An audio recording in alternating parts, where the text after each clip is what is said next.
дедушка Станислав. Далее Света, моя дочка, и с моим внуком Александром. А это Лариса со своей мамой. Ну, и эта мама потихоньку жила и старела.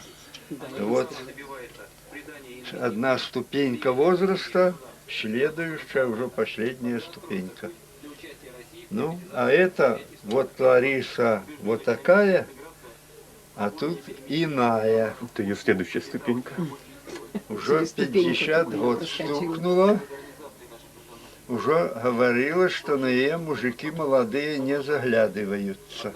Хотя она говорит, я и быстренько бегу, и каблучками цокаю по асфальту.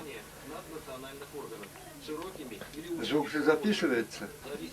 Надеюсь, не знаю. Нет, Сейчас узнаем. у Максима я пытаюсь. Ну, если бы не записывался, так чего ж тогда разговаривать? Дальше. Теперь не снимай мишек. Это ваш дед, Винцеш Чижевский. И он Максим, Мария был уходит. шпионом от 6 держав у свой час.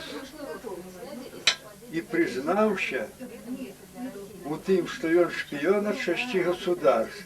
Его сталинские инквизиторы очень ценили, потому что же зловить шпиона. Но он признался и раскаялся. А поскольку ему было 62 года, так он помер. Но державе великого глуму не наробил.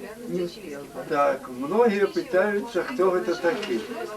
Это человек, и он попсовал, много крови попсовал коммунистам, большевикам. И он дрянно думал об советской владе. Но советскую владу он не раскидал, раскидал Ельцин. А он только поглядал, что з этого будет. Чому так атрымалася? И он был у Фороща, у Крыму, на даче с жонкой отдыхал. Ну, зрабили маленький бунт, чем прорабов собралося и новую робили державу. Но перепилися, так как было развал. Это Игорова, вот это. А это Эдиков сын, оженившийся. А это Кузьма. Это его уже жена. Эдикова жена. Ну, я их уже и не знаю. Да, здесь он уже так не похож. Это наш двоюродный брат.